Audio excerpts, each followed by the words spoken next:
So let's unbox it.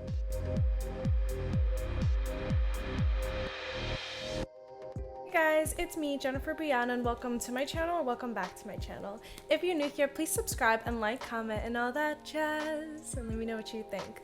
Also, please click the notification bell to be notified every time I post, and my social media will be somewhere here. If you'd like to follow, come through. My Instagram, Pinterest, TikTok, nearly everything is very, very girly, so come through. Hi. Lately I've been messing with like the smart home scene a lot, so I have another product to unbox, and today I will be unboxing the Apple HomePod. Let's get into it. Ow. So here is the Apple HomePod Mini. I had to return my Google Home for external reasons, so this is actually gonna be my like system in my home now, which I am so excited for.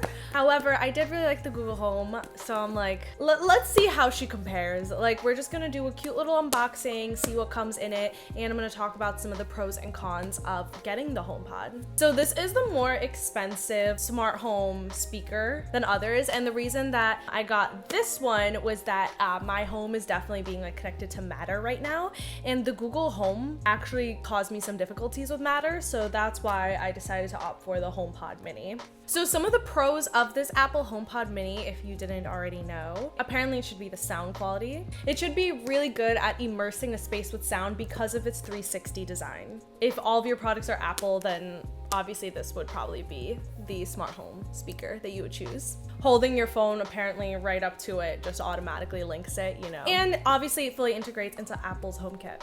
The cons are that it is pricier than other HomePods. A Google Home was like $50 and this was like closer to $100. It also has limited compatibility. It can only be set up with iOS devices, so they're completely incompatible with Android. Also, it actually doesn't have Bluetooth support, which is weird. And something I've dealt with a lot with HomePods is its inaccessibility to Spotify. You have to like AirPlay through Spotify rather than it just being seamlessly connected, which as someone who chooses Spotify over Apple Music, it's actually kind of annoying, but we'll see how annoying it is. If you have Apple Music, I think this one goes better with that. So let's unbox it. So the box itself is pretty sleek. And here it is. I got it in the charcoal color, and in the box you get a charging block, which is really cool. It's always good to have another one of these around because Lord knows Apple makes them inaccessible for the most part. And you get a little connector. We love a good picture diagram. Oh, we get an Apple. Great. I don't know why, but these stickers piss me off. It's like, we get it, thank you.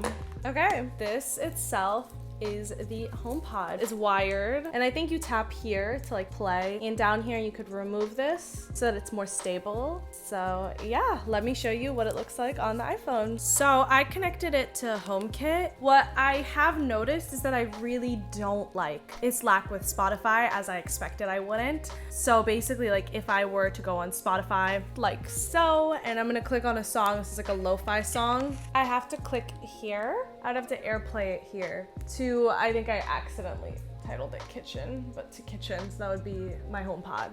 But let me show you how it sounds. Now, so it's not that bad, but like other smart home speakers are way more in tune with Spotify. I can just say play a song and they will just play it. But let's see how the sound is. And this is it being across the room for me.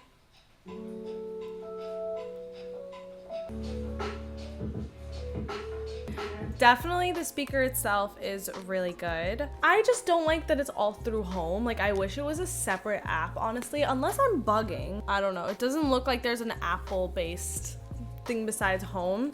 Another thing that really bugs me is to create automations if I want a sensor to notify me with a song about something. Like I have to have Apple Music for it to connect. Like it doesn't look like there's a way that I could connect a Spotify song or anything else, or upload a file even, like, and I think that's really annoying personally. But this is how it shows up, and it's a little confusing. Like I can see alarms, I could see timers, accessories like room.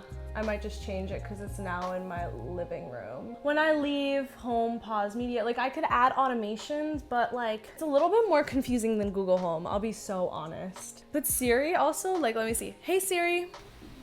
There are times where Siri gives me attitude. I heard a little once and I was like, ah. Okay. Hey Siri, what's the weather? It's currently raining and 77 degrees. Expect partly cloudy skies starting tonight. Hey Siri, what's the traffic like to New Jersey?